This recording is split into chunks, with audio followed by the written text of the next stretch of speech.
Hello dear students. ನಮಗೆ ಇಲ್ಲಿ ಒಂದು ಪ್ರಶ್ನೆ ಇದೆ. So I will read it first. When 10 electrons are removed from the neutral metal plate through some process, the charge on it becomes option A minus 1.6 coulomb, option B 16 into 10 to the power minus 19 coulomb, option C plus 1.6 coulomb, option D 10 to the power minus 19 coulomb. So ಈ ಪ್ರಶ್ನೆನ ಹೇಗೆ solve ಮಾಡೋದು ಅಂದ್ರೆ, let us consider a metal plate. ಈ metal plate ಮೇಲೆ charge initially 0 ಕೊಟ್ಟಿದ್ದಾರೆ. ಯಾವುದೋ ಒಂದು ಪ್ರೋಸೆಸ್ ಯೂಸ್ ಮಾಡಿ, ಇಲ್ಲೇನು ಯೂಸ್ ಮಾಡ್ತೀನಿ ನಾನು, ಫೋಟೋ ಎಲೆಕ್ಟ್ರಿಕ್ ಎಮಿಷನ್ ಯೂಸ್ ಮಾಡ್ತೀನಿ. 10 ಎಲೆಕ್ಟ್ರಾನ್ಸ್ ಆಚೆ ಬರ್ತಾ ಇದೆ ಅಲ್ವಾ.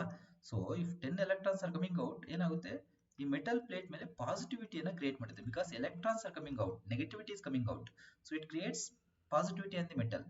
ಸೊ ಈಗ ಯಾವ ಪ್ರಶ್ನೆ, ಈ ಪ್ರಶ್ನೆಯನ್ನು ಯಾವ ಫಾರ್ಮುಲಾ ಯೂಸ್ ಮಾಡ್ಕೊಂಡು ಸಾಲ್ವ್ ಮಾಡಬಹುದು ಅಂತಂದ್ರೆ, Q is equal to N into E. We have this formula in the concept called quantization of charge. So ಈಗ Q is equal to 10 electrons ಆಚೆ ಬರ್ತಾ ಇದೆ into E value ಎಷ್ಟು, basic fundamental charge ನೀವು ಓದಿರ್ತೀರಾ. So it's value is 1.6 into 10 to the power minus 19 coulomb. Multiply ಮಾಡಿ ನಿಮ್ಗೆ answer ಸಿಗುತ್ತೆ. So Q is equal to 16 into 10 to the power minus 19 coulomb. So ಅದಕ್ಕೋಸ್ಕರ ಆಪ್ಷನ್ ಬಿ ಕರೆಕ್ಟ್ ಆಗಿರುತ್ತೆ.